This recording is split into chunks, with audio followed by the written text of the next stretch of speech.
Je m'appelle Anaé, j'ai 26 ans et je vais vous parler d'une partie de mon histoire. Quelque chose qui s'est passé il n'y a pas très longtemps. Je travaille dans un grand centre commercial où à côté il y a des bureaux et du coup les midis je pars m'asseoir sur les escaliers pour manger à l'extérieur. Un jour je rencontre un jeune homme qui me demande une information et au final on finit par discuter ensemble. Il me dit que comme il est pressé, est-ce que j'ai l'habitude de venir manger ici parce que voilà quoi, j'ai l'air d'être quelqu'un de sympa et qu'il aimerait bien parler, discuter avec moi. Je lui dis oui et du coup de là, tous les midis, ce jeune homme venait discuter avec moi à mon heure de pause. Ça a duré bien 1 semaine, 10 jours et il me dit qu'il aimerait bien m'inviter à boire un verre.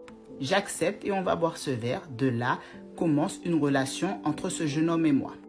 Au bout d'un certain temps, un mois et demi, il décide de m'inviter chez lui. Chose que j'accepte vu que nous commençons une relation. Arrivé chez lui, je vois qu'il referme la porte derrière lui, mais ça ne m'a pas fait peur parce que pour moi, j'estimais que j'avais déjà quand même repéré quel genre de personne c'était. Enfin bref, je n'ai pas eu de doute ou de choses comme ça sur le fait qu'il ait fermé la porte à clé.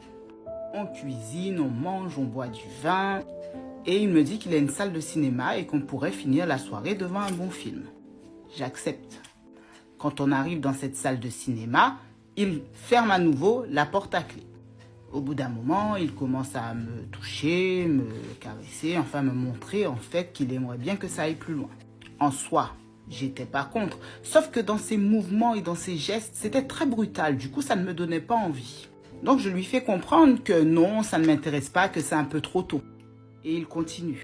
J'essaie de me débattre et de là, entre nous, naît en fait un petit conflit, une petite bagarre. Et dans la bagarre, il me gifle pour me maîtriser. De là, je suis choquée et je lui dis que je veux m'en aller. Il me dit tout simplement, tu n'iras nulle part. Et tu n'as pas intérêt à bouger parce que sinon ça va mal se passer pour toi. J'ai vraiment cru à ce moment-là que tout était fini pour moi. Il me maîtrisait au niveau du cou avec sa main.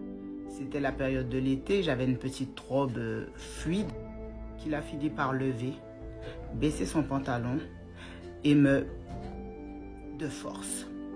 J'étais tétanisée, je ne pouvais pas crier, j'avais mal, mais mon esprit était tellement ailleurs que je ne pouvais rien faire. Il a fait ce qu'il avait à faire. Tout s'est terminé dans un silence très lourd. Puis il m'a dit, rhabille-toi, je te dépose chez toi. Pendant des jours et des jours, j'ai pleuré, j'étais plus la même personne. Je ne savais pas à qui parler de ça. Ma meilleure amie a vu le changement et nous sommes donc partis porter plainte il y a quelques jours.